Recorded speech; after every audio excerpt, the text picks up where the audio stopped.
pobreza, Uruguay 9,1%. La verdad es que midas como lo midas, siempre Uruguay y Chile te da un poco mejor que el resto. Ahora, la verdad es que el panorama es bastante dramático. Si tomáramos un promedio, estás bastante cerca del 50% de la población sumergida. ¿Por qué pasa esto en América Latina? ¿Cómo está impactando la inflación que está habiendo en los últimos tiempos? Bueno, de eso vamos a estar conversando ahora mismo con Eduardo Donza, que es investigador del Instituto de la Deuda Social Argentina de la Universidad Católica Argentina. Eduardo, ¿cómo le va? Lo saluda acá Darío Misraji. Buenas tardes, gracias por el contacto. Eduardo, la primera pregunta que quisiera hacerle es por el caso de la Argentina, puntualmente para arrancar la conversación. Si uno ve la estadística, por ejemplo, del crecimiento del PBI, en Argentina creció el PBI, creo que fue 5%, en torno al 5%, si no me equivoco, 4 o 5% en 2022, y sin embargo creció el nivel de pobreza. ¿Por qué puede darse que crezca el PBI y sin embargo aumente también la cantidad de pobres? Sí, porque, puede haber el crecimiento de un país, que es la generación de riqueza, pero que venga de un sector que no es mano de obra intensiva, ¿sí? Es decir, que con la misma cantidad de empleados se puede generar un mayor volumen, ¿no?, de riqueza y de Producto Bruto. Tengamos en cuenta, por ejemplo, el sector financiero. Hay una parte del Producto Bruto que viene del sector financiero y que depende de operaciones que hasta se pueden realizar mayor volumen de operaciones con la misma cantidad de empleados, ¿no? O puede ser de la parte de aumento de productividades o sectores que tienen productividad muy altas como el agro, como todo lo que es lo agropecuario, que por la alta tecnología no necesitan mano de obra, ¿no? Entonces, asociar directamente la evolución del PBI con la generación de empleo y en segunda instancia, ¿no?, que es otro salto más, con la mejora en la calidad de vida de la población, hay que tomarlo con cuidado. Sobre todo por algo que ustedes estaban diciendo, con un nivel de inflación tan elevado como tenemos en la Argentina, pensemos que de un mes al otro, con los últimos datos, los datos de febrero, que a nivel global el índice de precios al consumidor aumentó un 6,6%, pero lo que es específicamente de los alimentos aumentaron un 9,8%, ¿no? En ese caso, la capacidad de compra se ha perdido de un mes al otro casi el 10%. ¿No? Y los ajustes, en el caso de que en algún momento se logren todos los ajustes, vienen desfasados y hasta en algunos casos un año desfasado, ¿no? Es por eso que, como bien lo presentaban ustedes, el problema más serio actual para la calidad de vida y específicamente para este indicador, que es medir la pobreza por ingresos, hay otros, como bien comentaba usted, de pobreza multidimensional, que también lo desarrollamos en la Universidad Católica. Primero lo que hay que solucionar es la cuestión de tener una inflación tan alta, ¿no? Ahora, con eso solo no es suficiente, porque los ingresos de la familia, aunque sea de los hogares más humildes, vienen eminentemente del mercado de trabajo. Si tiene que mejorar el mercado de trabajo para que las familias puedan salir de la pobreza, ¿sí?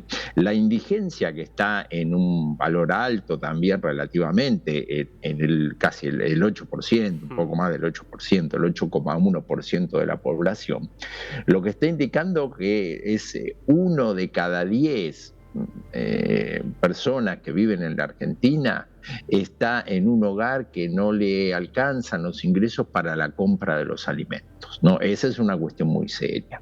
Ese valor se ve un poco amortiguado por lo que son las transferencias del Estado no contributivas, ¿no? Sacando jubilaciones y pensión, ¿no?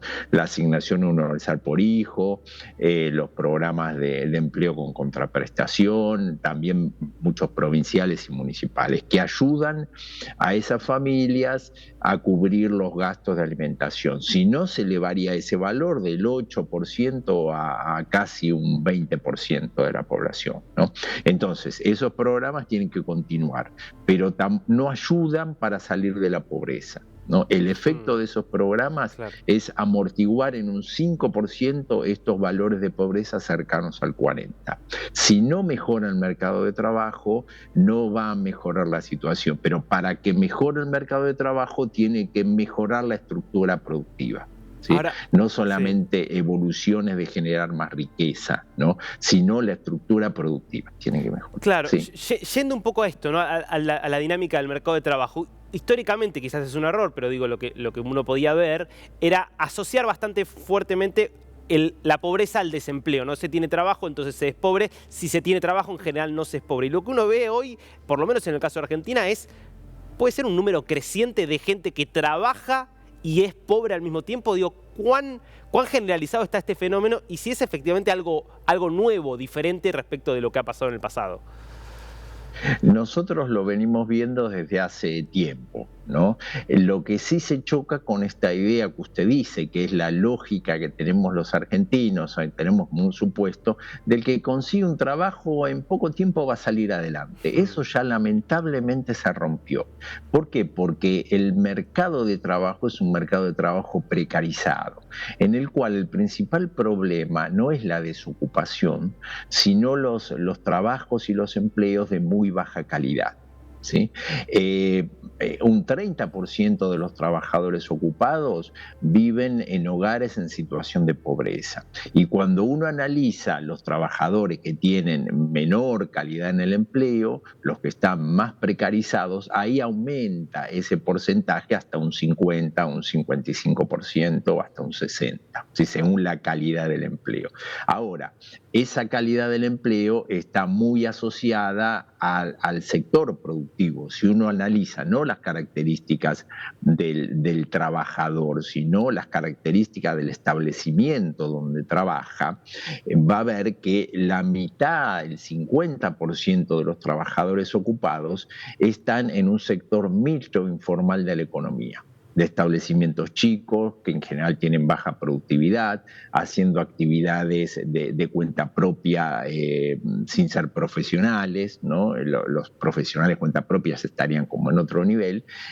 Ahí tenemos al 50% y hasta en un extremo de eso tenemos a un sector refugio, ¿no?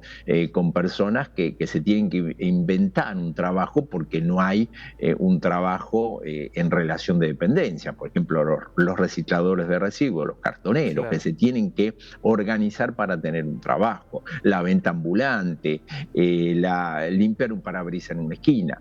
¿sí? Esas son actividades que no la veíamos en la década del 70 o la década del 80, cuando sí estaba el concepto generalizado de que con un trabajo se salía adelante. ¿no?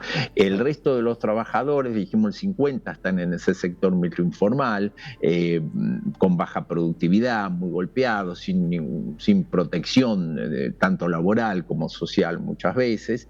Un 35% está en el sector privado formal, ¿sí? Que tiene un nivel de productividad elevado, que puede pagar buenos salarios, sí, que tiene una negociación colectiva, una protección, y un 15% en el Estado. Claro. Si no cambiamos esa proporción del tipo de establecimiento y la estructura productiva, no vamos a poder mejorar la calidad global del mercado de trabajo. Clarísimo. Eduardo, bueno, me parece una realidad que es en Argentina y la verdad que es lo que se ve en casi toda América Latina. Tema de muy, muy difícil resolución. Muchísimas gracias por este tiempo con DiNews, muy interesante. Bueno, gracias. Una última cosa. Para salir de esto, ¿qué necesitamos? De mínima políticas de Estado, sí, que apunten a la producción y al trabajo y que sean consensuadas. Tener un objetivo como país con respecto a cada una de las actividades que sea consensuado y llevarlo adelante independientemente de los gobiernos de turno. Claro, suena genial. Lamentablemente hoy pareciera una utopía si uno ve la clase política argentina. Pero bueno, ojalá que algún día ocurra. Gracias, Eduardo. Buenas tardes.